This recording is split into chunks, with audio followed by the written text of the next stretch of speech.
Hey guys, Sarah coming at you. So you got me in the bathroom. I'm shelving kits right now. I did a video before this about shelving kits, about what it is and why we do it and all that happy stuff. So one thing that people don't often talk about is that when you're shelving baby bunnies, this goes for like anything that's been orphaned, squirrels, chipmunks, kittens, puppies, anything. You have to stimulate them to get them to evacuate, because that's what mom would do, right? So I'm just getting the tap water here warm enough, so you don't want to burn any butts. And I'll show you the easiest way I have found to do this. So I just take toilet paper or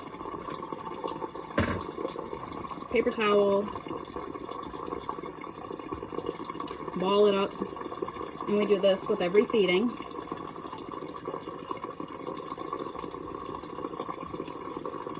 And here's one of them. There we go. Oh, cute. So they are 7 days old. So little belly, just got done eating. So I'm gonna get this just damp a little bit with some lukewarm water, and you just gonna do this, feather their butts, okay?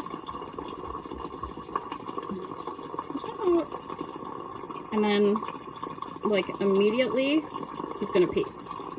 I do it over the sink, and then so that when they're done I can just sterilize everything, or disinfect everything I should say. If it was nice outside, like when it's nice, we just do it outside. Obviously, we keep them outside when they're being shelved, everything outside. But it's really cold here right now. And this litter had a lot of problems from the very beginning.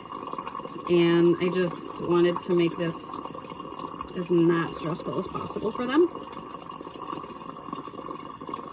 And sometimes it takes a little bit for them to go. Sometimes they go right away. Sometimes not so much. And so you have to keep doing this for at least a couple weeks before they can start voiding on their own. But I wanted to talk about you guys. I wanted to talk about something with you guys. On the subject of rabbits. About what makes a good mom for a rabbit. And I'll tell you, I've gotten a lot stricter over time with what I'll keep and what I won't keep. I've just gotten a lot less tolerant of stress and drama in difficult moms. So that's just kind of the hard reality of life sometimes, right? So first of all, what I look for in a good mom to keep and retain, is first of all, she has to be true to type. So she doesn't have to be like a show rabbit. I'm not looking to show. My daughter shows, but I'm not, that's not my thing. So I'm not talking like perfect type can walk into a show and take the class. I'm talking about just good conformation, right? A good meat carcass, if you will. I'm going to be talking about rabbit, or meat breeds specifically.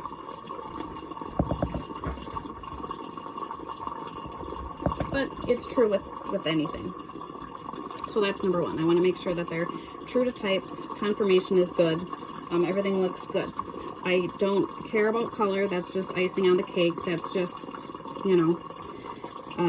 I think when we start breeding just for color, that's when we lose a lot of our other stuff as far as conformation goes. Look at that little belly. Look at. You're so precious. Okay. Potty time. So number one, good conformation. Number two is good temperament. They don't have to hop up to me and want loves. I don't care about that, but they cannot be mean. Zero aggression, not acceptable. No biting, no growling at me. I need to feel safe reaching in that cage. I've got little ones here that help do things. I don't want anyone getting bit, stomped at, growled at. None of that mess.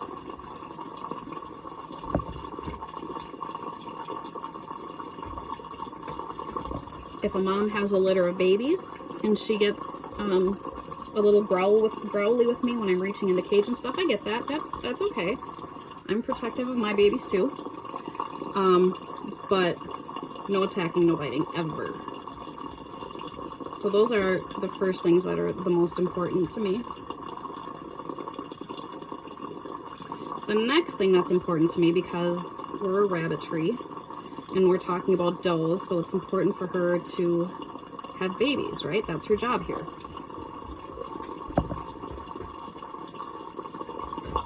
They're just getting moved from a bowl, so I can keep track of who's who because they all look the same, to their nest.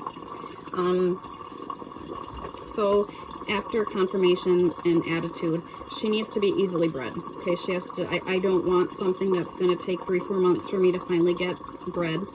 She needs to be an easy breeder. Okay, so she needs to get pregnant easily. Little bellies, little babies, so precious. At a time. So she needs to be able to get bred easily. Along with that, I need her to be able to deliver easily. Okay. It's not like you're in there helping them deliver, but she needs to easily get bred and then to be a good mom, which means she needs to make a good nest. She needs to not eat her babies, which seems like not a whole lot of demand to be a good mom. Just don't eat your kids. But in rabbits, that's a very real thing. They're very cannibalistic. So they need to make a nice nest. They need to not eat their babies. And they need to feed their babies, right? So the reason these are being shelved is because their mom didn't nurse them. And she hates it. Hates it. So she's going to have one more chance. We're going to breed her back and see if, because this was her first time, see if it was just the first time jitters. And if she does this a second time, it's off to the gallows. Like, I don't deal with that.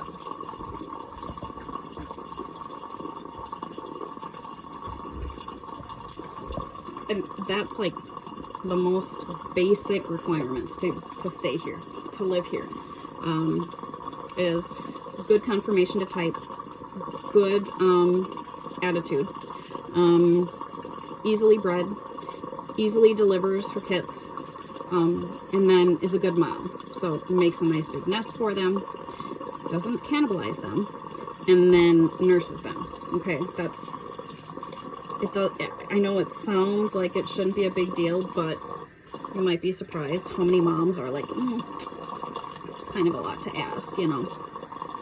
Not just because it's a female doesn't mean it is a good mom.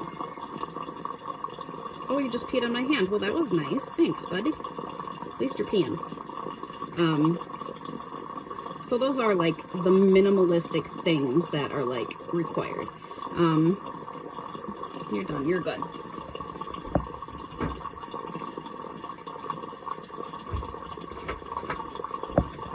Double check the bowl, make sure I didn't leave any behind, because when you get sleep deprived and tired sometimes, you know, we're good. Let's wash our hands. Okay, so those are, like I said, those are the basics, right?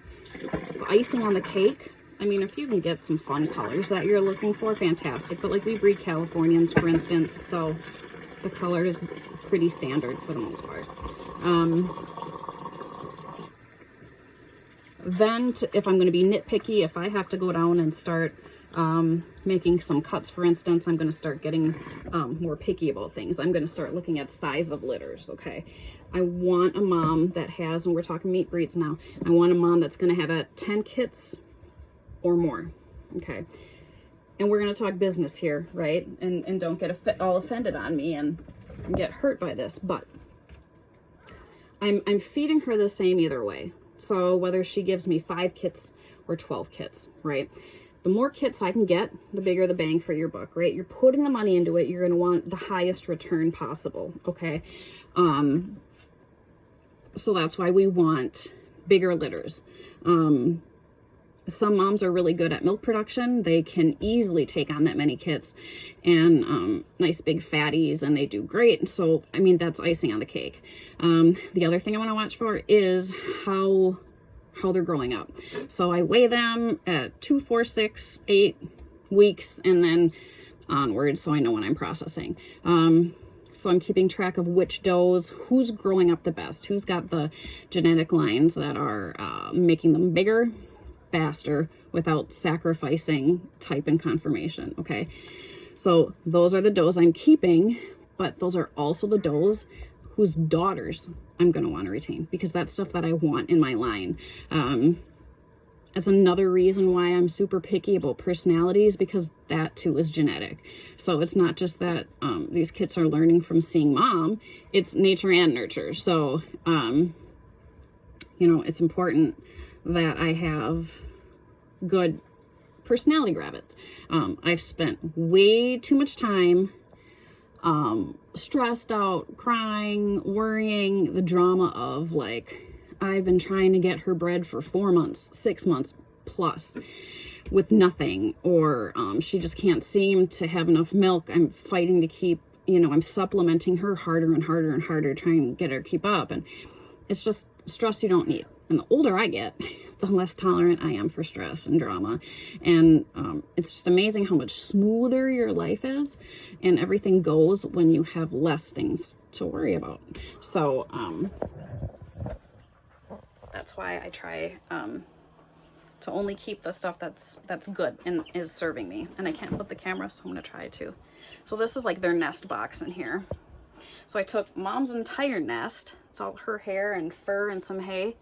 And that's it. That's all they need. They don't need a heat lamp or anything. They're next to a heat lamp just because we've got chicks in here. I love spring.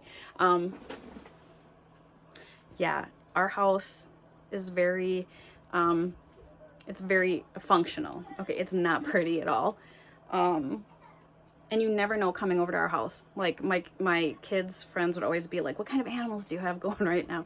What do you have in your house? Because it's always like puppies or kittens or chicks or bunnies or something. It's nothing fancy at all, but it's super fun. And the kids learn a lot about it. So we've got, what do we have in here? Some leghorns. Smoky pearls or something.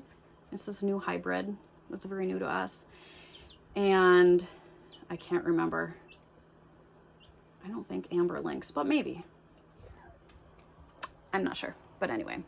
So I just wanted to make it short, but I see I'm coming up on 13 minutes here, but to just kind of chat a little bit about shelving and how messy cabinets. It's real life here, guys. We don't sugarcoat anything.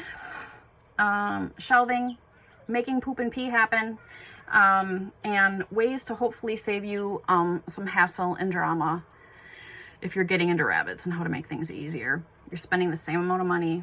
Either way, you might as well make it work for your favor. You're not going to get rich at this.